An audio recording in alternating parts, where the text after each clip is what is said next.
Good evening, grave robbers, and welcome back to the television graveyard. We are your TV necromancers Laura Prince and Noah Houlihan. We have come here tonight to examine the spirits of past television shows, to find out which ones could be resurrected, should be resurrected, and which ones should just stay doomed. This is a podcast in which we'll analyze the history, the hype, and the aftermath of shows that ran only one season or only one episode. With me, as always, is TV's Noah Houlihan. You mind if I train myself off? But this is Boldly Going Nowhere, a 2009 production brought to you by the creators of It's Always Sunny in Philadelphia. We're on the road to nowhere. Yes, I was very excited for this. This is one of those shows that I've always been, kind of looking for. There was a rip on YouTube for the longest time, but it loses some of the audio because YouTube had muted it. Yeah. So there was luckily a new upload of it very recently, so we were able to hear the parts that had been muted, and we could do it for this here show. Needless to say, I will not be including those parts in our show. Yeah, because clearly they're looking to copyright strike that, so that's not really going to help us out very much. Not at all. So, let's get started and let's pour one out.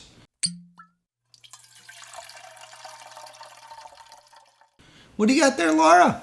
So I have a canned cocktail, and it's from a brand where I've liked a lot of their other canned cocktails. So Yeah. I figured that I was like, I'll like this because I like everything else they do. Right.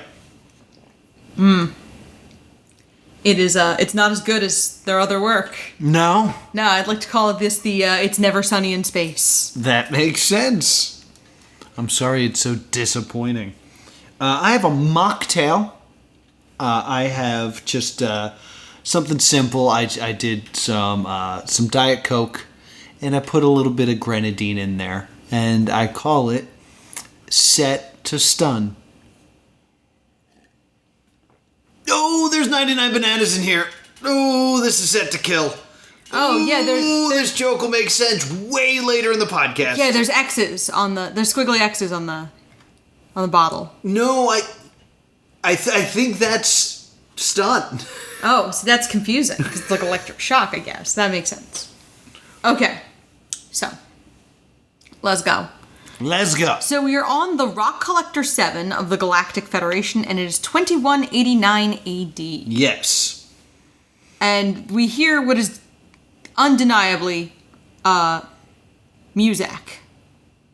Yeah. Like elevator music. Some elevator music. And everyone's just bored on the bridge of this ship. And at this point, I'm kind of in.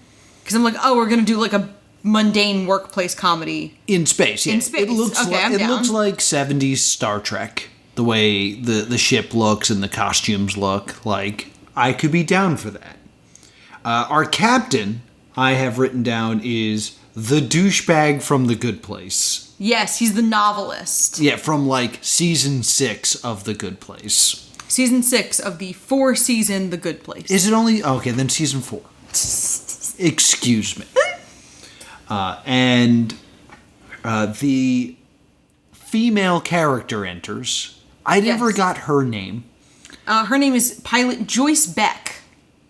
And she wants the captain to make an announcement about using the holodeck to have sexual experiences with AI women that don't exist. This joke rings way truer today than it did when this was made. Yeah, I mean, it's very funny because it's 2009. This 15 years later, this joke is better. Yeah, it's better. And she wants this perverse action shut down. And everyone's like, okay. Hey, Joyce, let's see. Let's get locks on the sim deck door. We'll set time limits for its use, and let's go ahead and properly educate the crew about cleanup methods.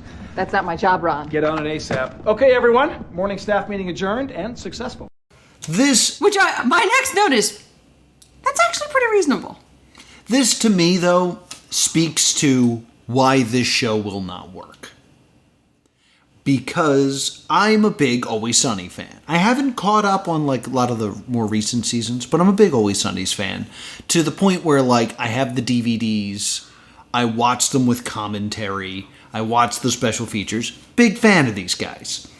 And Sweet D is one of the gang in Always Sunny. Yeah. And she explained, I forget her actress's name. Olsen? Caitlin Olsen. Yes, Caitlin Olsen says that in the original script she was given, she was very upset by it because they basically mommed her, where it was a bunch of grown men acting like children and getting all the funny lines, and she always had to be the serious, you guys! Oh, the Katherine Heigl. Yeah, you can't be doing that. That was very common in the mid-2000s. Yeah, this is something that like I remember being told when I started doing improv, of like be careful when you're working with a female actress not to always put them in the mom girlfriend role. Yeah.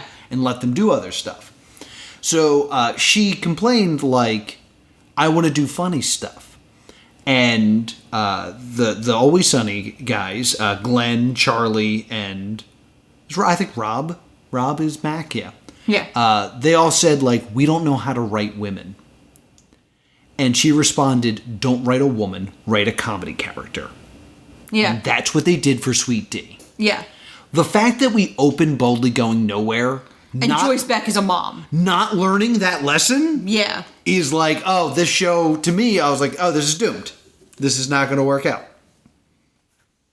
So... I forgot that the name of our show was Stay Doomed when I said that, just so you know. There's a robot. And he's Buster Bluth from Arrested Development. Yes. He went from being a monster to a robot. To a robot! And he is hanging around the snack area, and he gets admonished, why are you in the snack area? You don't eat. Right. Which is a Chekhov's gun that goes off later, which is nice. They're trying to, like, rapidly introduce us to a bunch of characters. Yes. So we have the douchebag from The Good Place, who is our douchebag pilot. We have this mom character. We have the android, who is Buster Bluth. We have the captain's number 2, who is Cricket from Always Sunny. It's Rickety Cricket. And they have a female character who has, like, something on her face to make her look, like, different. Like, she's of a different species of some sort. Named Artemis, who you might know from Always Sunny as Artemis. Yeah, she's Startemis. It's Startemis? Yeah. And then she's Artemis. That's silly. So their boss is also now trying to get a hold of them. Their boss is played by Oliver Platt. Oliver Platt makes a cameo in this. Supervisor Thompson. Yes. And we find out that the Rock Collector 7 is 22 million miles off course. And they're a little behind in schedule. Yeah. And we find out the captain's name is Captain Teague. Yes. And the boss is like... I sent an inspector up there. He's desperately trying to contact you. Bob, we have not heard from any inspector. I'm sorry, maybe he's out of our range or something, but we have not heard from him. He has been sitting outside your bay door for the last 3 days, and he is running out of oxygen. Let the poor man on the ship, because he is begging me for permission to fire on you. You know what? So we get this moment, and then we get the mustachioed security officer who looked guilty when Joyce was complaining about the holodeck. Yeah. And he's gonna go talk to his wife, who is Tracy, who is Sweet D from Always Sunny. Yes, it's Sweet D. So it's kind of an Always Sunny joke that you have Rickety Cricket married to Sweet D. Yeah. Because crickets always love Sweet D. This will be a trend in this show. They make a decent joke, and then they take it too far to the point that it's, like, pointless now. Cricket's talking to his wife, and anytime, like, you see the wife's perspective, she's actually just watching QVC.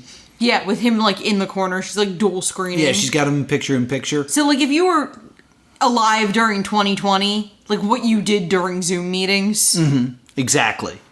And I'm not sure if you caught this. The person selling stuff on QVC is Mac from Always Sunny.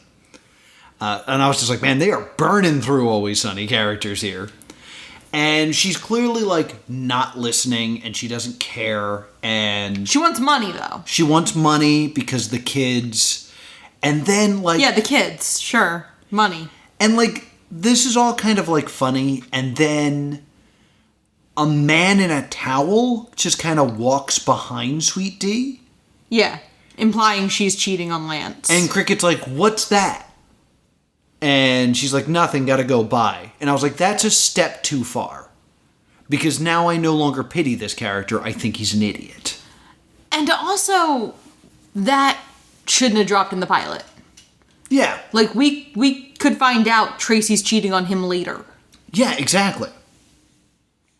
But, like, to take it that step too far, like, my view of this situation has changed. And, like, I think it hurts the show overall. So the inspector gets on board, and it's Dennis from Always Sunny. And he's going to be more of an impactful character than our other Always Sunny alumni here. And he's very upset because he almost drowned? Suffocated? Suffocated. That's the word I want. Yeah. He almost suffocated in his ship. So he wants to see what's going on with the ship. Yes. They take him, and it turns out they're actually doing a great job. Yep. The ship is So many moon rocks. filled with moon rocks. They've gathered so many. And just as I'm having the thought, the green screen in this is not great, the inspector says, hologram off, and they're just standing in a white room. And I was like, oh, it was supposed to be bad. Good job, show. Yeah, like, so it turns out there's nothing there, except for a security officer played by Charlie Day, who came in to train himself. To train himself off. Charlie Day makes a small cameo and disappears. They also do this weird thing. There are no rocks, are there? Nope. Nope. Why? They vanished into a black Man and hole. A black hole. Which is like a very weird joke, but it got a laugh out of me just because it came out of nowhere.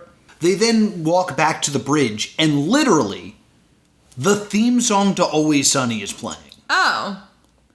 And I was just like, they are leaning way too hard on this. Because I feel like they're lying to us at this point. Yeah. Because they're trying to make us think, oh, this is going to be an Always Sunny show by showing us the Always Sunny regulars.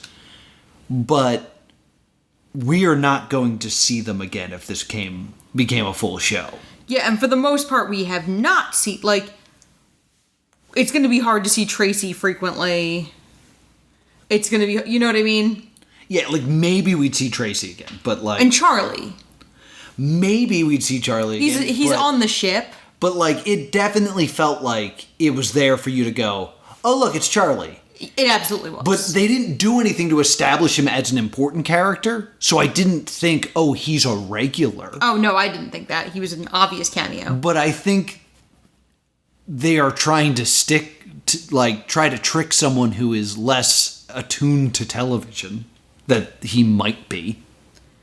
So I think that a lot of the next sequence is a montage of the inspector getting various crew members alone, which is there to try to establish a lot of the crew members at once. Yeah. First, he gets Cobalt, who's the chief of security and he's ex-military, because he refuses to meet with Lance first because Lance is a brown-noser.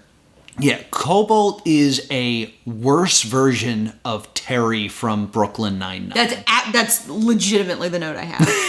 Of, he's Terry, but Terry doesn't love yogurt. Yeah, they do this weird bit where Cobalt's like, to prove a point, I hold bodybuilding competitions on the ship that I always win. And then he forces the inspector to look at his trophies. And then he kind of yells at him for not being impressed enough. And then he does like a pose down. This is all too weird. Yeah. And very long. And very long. It takes up way too much of the show. And we also then established that Teague and Joyce slept together, but she didn't have an abortion. She had an emotional abortion, is what she says. Yeah. By the time the Coalition figures out what we're doing, we will have discovered a planet, maybe even 2. So just trust me, okay? Trust me. The last time I trusted you, I had to have an abortion. Oh! Whoops. No, whoa. What? It was an emotional abortion. I don't even know what that means. It's when you have to suck out your own feelings and throw them in the trash. Oh my God. They're just kind of throwing around the word abortion to be shocking Because here. it was the late 2000s. And, like, that worked on Always Sunny, because in season 1 of Always Sunny, they do an abortion episode. And it's, like, shocking, but, like, well-written and makes sense and is not just there for shock value. So when we get this montage of interviews that the inspector does, we get, like, Stardom is, like, winging a sword around. Yes. Going kill, kill, kill, kill. Another great example of a joke that goes too far. When he sits down with the android, Buster, he says, "I've never seen an android who is bald." And, yeah, this is weird. And he responds, "Yes, the captain made some modifications." And I was like, that's funny. The idea of the captain being so insecure that he's making the robot ugly and have imperfections so he can raise himself up. Great joke. It is then followed up by, "The captain fears a robot uprising. He's also taken my penis. He's hiding my penis from me." that is not a relatable joke. We've now jumped from something relatable of like an insecure man, like using his power incorrectly, to this kind of sci-fi joke that is unrelatable and weird. Yes. So, Teague then is arguing with an engineer during this, who's a fishman, Oh, yeah. to go to Fishman. hyperspace. And he's like, thrust me, I don't care, whatever. Like, clearly trying to say, like, sexy things out of, like, engine boosters and engine thrusters. And Oh, I didn't get that it was meant to be sexy. it wasn't meant to be. It was... He says, like, you know, boost me, thrust me, do whatever you want, just get me to hyperspace. Yeah, I enjoyed the joke of this idiot captain saying he wanted extra thrusters when he meant boosters, because to him he's an idiot and there's no difference between them. And the mechanic's like, this is the first I've heard of this. And they do this kind of like... Based on the maturity of the rest of the humor, I thought it was like a sex bit. Again, it was one of those things where I was like, this is a funny joke. Because this is a parody of upper management not being aware of what the lower class of a company does and just expecting magic. Yeah. Because, like, there's a joke where something goes wrong in computers and you go to IT and you just say, do what you did last time. Not understanding that the problem's different other than my computer broken. That's what they're kind of playing with here. But then the captain calls him a fish man, and then it becomes about racism. Just because you're half fish, or whatever it is that you are, it does not give you the right to constantly backsass me, okay? I'm the captain of this ship. Don't forget that. You want to make this about race? Huh? Pete? Because I'm not half fish. All right, I'm a human amphibian. That's why I can breathe in here too, bro. So let's not make this about race. And I don't think that part of the joke really works. It's too much to get into in this small interaction. Yes. And I also have a note, man, the engineer looks expensive. Because he looked great. Yeah. Like he had working gills. Yeah. I was like, man, he should have been in this episode more. Oh, and then after Teague and Joyce have the argument, we do meet one last character named John. John. The engineer. John. John. John. John. John. John. John. John, are you clear? John? John. John. John. John. John. John. John. John. John. Why aren't you talking, John? I'm uncomfortable. You see what you did? You made John uncomfortable. You made John uncomfortable. That made me laugh. It made me laugh too. That one was a legitimately good joke to me. There is one more thing that happens during the montage of interviews I want to bring up. And that's when... I got a couple more things. Oh, okay.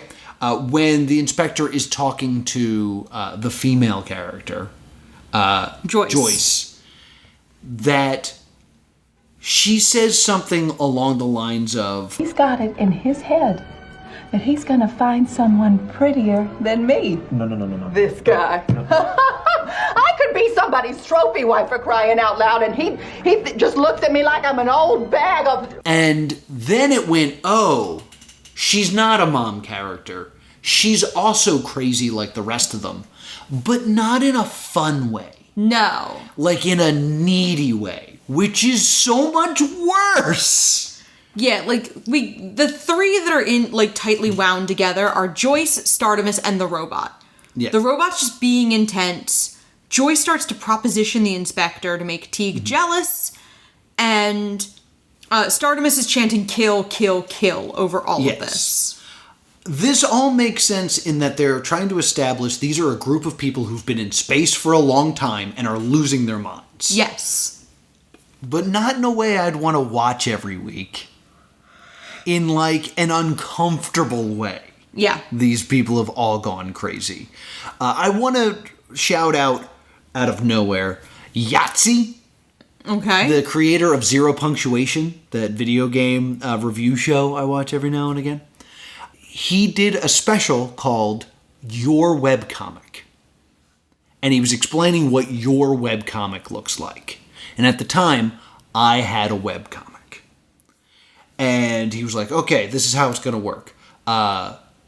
Your main character is a bumbling, foolish, super cool guy that can get away with anything. He's also you.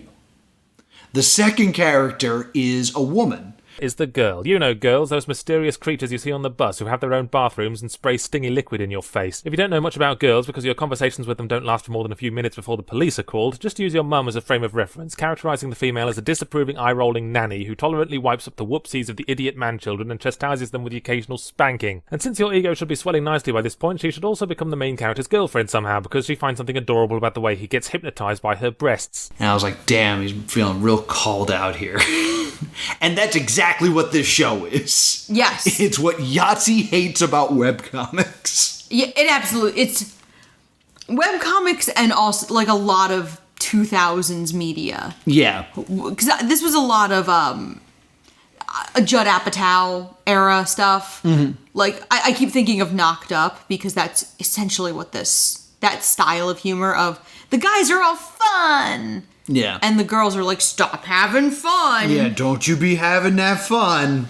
Because I remember in the late being like, there isn't anything like the movie Blockers nowadays. Like, yeah. How now there's more kind of acknowledging that side of women. Mm-hmm. And I'm now kind of thinking about how interesting it is that we don't see a lot of like everybody groups of that kind of comedy. It does tend to be very like guys or girls. Yeah, that's true. And just kind of thinking about that, and that's very interesting. So through this, Lance calls his brother-in-law Barry, Tracy's brother presumably, who's an arms dealer. Yeah, Lance is the second in command cricket character. Yes. And he's trying to get information from... He's trying to get coordinates of some kind. This scene felt very tacked on, but it was something along the lines of they had paid him for information to get weapons, and it was bad. Yes. So they're trying to yell at him to get their money back. Yes. It was very much a pointless scene. It absolutely was. The inspector comes back and is talking about how annoyed he is because everyone on this ship sucks. And now he's going to have to stay on the ship and supervise them. And I don't want to do that. And it's the most Dennis-y he sounds. Yeah. Now I'm gonna have to stay on board this ship to make sure that you complete your mission. And I don't want to do that, Mr. Teague. I don't want to do that! I have actually a note. He really sounds Dennis-y on the line. I don't want to do that. Yes, remember this. I'm going to make a point about it later. They then and his name is Xander, it turns out. Xander? Okay, I'm going to continue to call him the inspector. The inspector leaves, and the crew is pretty defeated because they're all going to get fired. And they're like, well, I have a great way to get out of this. Let's haze him. Yeah, let's make him feel like he's part of the gang by hazing him. So their plan is to shoot him with a stun gun and write douche on his forehead. Yes. That is the brilliant plan. That's the whole plan. So as he's getting back into his ship, the captain distracts him, and Cobalt and Lance jump out and shoot him, and he passes out, and surprise, surprise, he's dead. Yep. The following... No, you and I both say, oh, he's dead. Oh, he's definitely before they dead. say he's dead. The following joke is poorly done, but very funny as an idea. Okay. The, stun guns that they have two buttons on them. One is a face with X's over their eyes. Mm-hmm. And one is a face with, lines across. Yeah. And the one with X's is the stun, because that's electricity. Yeah. And the one with lines is kill. Because his eyes are closed. And Lance was like, I thought that meant he was asleep. It's too chaotic for all these jokes to, land properly. Yes. And Lance at one point just yells, I shouldn't even have this. This is a military weapon. And I was like, that's the thing they're missing from this show. It took far too long to get to this point. There should have been ambition. Yeah. We do get one moment where the captain's like, I don't want to be a rock collector. I want to be something more. But they never say really what it is. They're just doing stuff.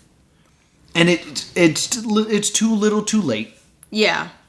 And then Teague goes, set a course. To where? Anywhere but here. And then they throw Xander's corpse out of the airlock with the word douche written on his forehead. And The Road to Nowhere plays again, which got muted on the other version. And then we get a stinger. And then we get a stinger. Of the robot communing with the microwave. It turns out he is trying to lead a robot uprising, but the microwave's just not there with him. Yeah. And that's the show. I think this is a missed opportunity. Here's a small tweak that would make this better. The inspector comes in and says, you guys are so incompetent that I have to guide you all the way back to base. I don't want to do that. I don't want to do that. I don't want to do that. As a matter of fact, I'm not going to do that. I'm just going to pass you. Yeah. This way I can leave. Yeah.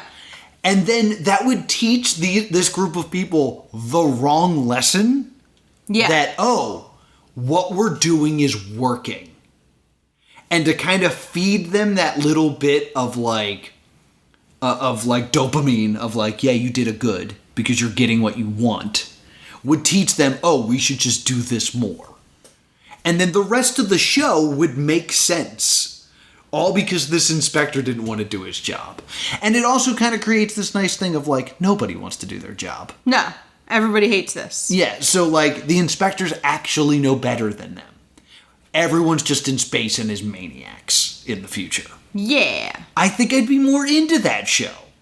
Rather than, I'm following the people who suck. Yeah, it's bad. What are your thoughts? I'm not super into this style of humor. It's that very late 2000s.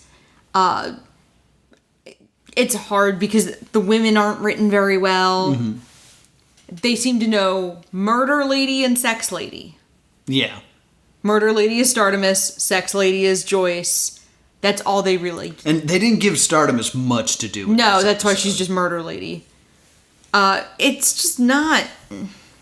Yeah, you have always been a person that if all the characters are unlikable, there's no reason to watch the show. Yeah, and I'm not a big Always Sunny fan. Yeah.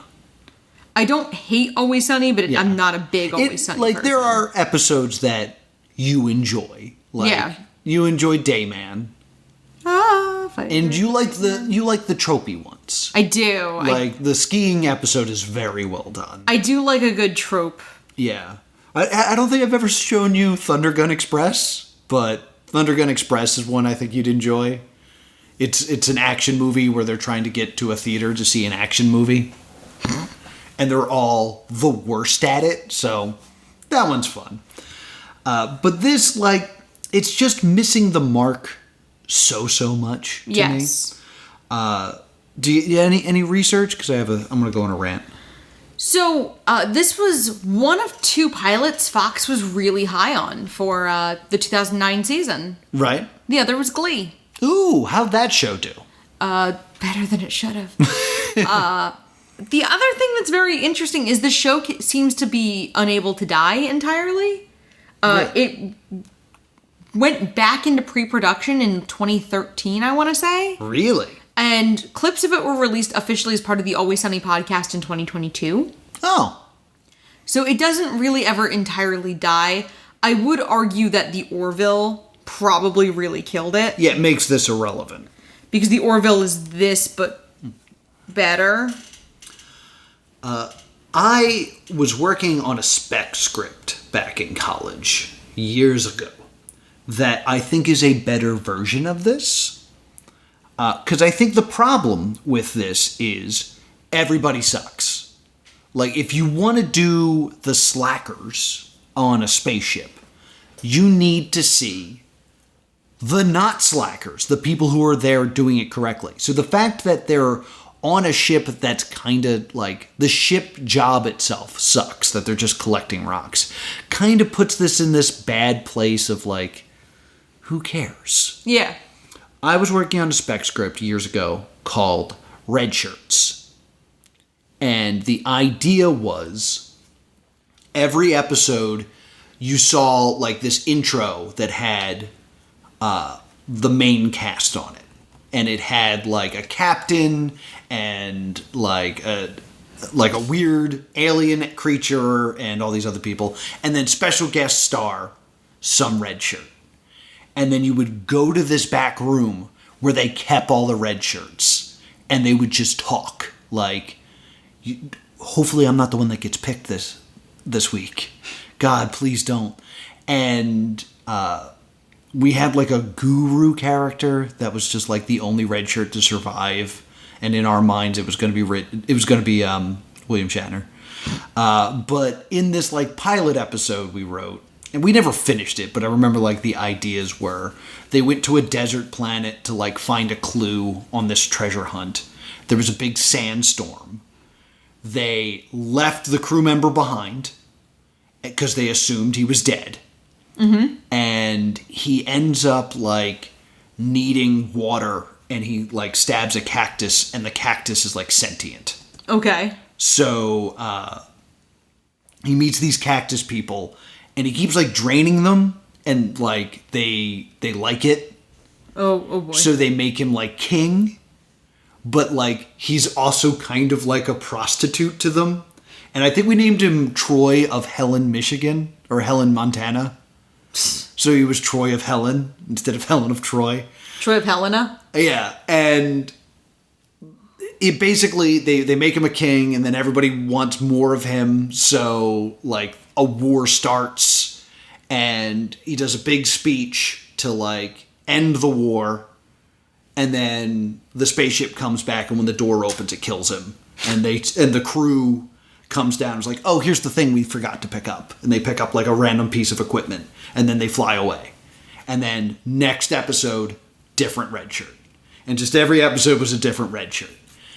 Having a thing that contrasts these people so you can look at it, because we don't know what space is in this world. Yeah. They can't be weird and silly. if we don't know what normal is. Are you familiar with Star Trek Lower Decks? I believe I wrote this show. I originally called it Red Shirts. It's an animated comedy. Yes. About the lower characters like ensigns and what have you. Mm-hmm. It's a little less murdery, but it's funny. I wrote my show back in college, so it was of the time. I wonder if I have it on like an old computer. But yeah, like I think it's too silly and out there that without a point of reference, you don't have like, you need to see the straight man. There's no straight man. That's the problem. There's no straight man. Well, there was, but they immediately killed him. Yeah, exactly. Yeah, like, these kinds of shows need a straight man, and a lot of things I was complaining about push a woman into that role. Yeah. And, like, Always Sunny, you might say, doesn't have a straight man. The straight man in Always Sunny is always society. Yeah. Because they're always venturing out into the world and dealing with a person that's like, how are you people alive? Wasn't it the waitress for a while? Yeah, the waitress fills that role, but, like, the lawyer that they run into fills that role. Any celebrity. Yeah, any celebrity, kind of, unless it's Roddy Piper, who is also a maniac. He was actually the maniac in that episode. But, like, the fact that the whole show takes place on the ship. Yeah. Like, they never end up crossing paths with another person other than the inspector, who's now dead. Like, it just... They don't pull it off, in my opinion. And it's a stay doomed for me. You? It is a stay doomed. It is so... It's not my cup of tea. And it's also not executed well. I think burning through... I get the joke of burning through all the Always Sunny cast. But I think it would have been smarter to have one or two of the cameos and save a couple of them. Yeah, because to me, let's say this aired. And somebody sees this. They might think, oh, they're going to be in the next episode. And then they're not going to be in the next episode. Yeah, and you've also now seen them all. Yeah. So there's no, when is Charlie Day going to come? Mm-hmm. So yeah, that's going to do it for this episode. Thank you so much for listening. If you want to be an awesome patron, head on over to patreon.com/plus2comedy. Help us decide what we're going to do next on the show. And thank you to Matthew for being a super cool patron. We don't know what we're doing next week. We don't. We're going to have a production meeting this week to get the rest of June figured out. Yes. Where can people find us? You can email the Stay Doomed Show at gmail.com or on Facebook and Twitter at Stay Doomed. And if you want to talk to me about Always Sunny in Philadelphia, I'm at +2 Comedy. If you want to talk about the role of women in comedy, I'm at Priorities. Until next time, stay doomed.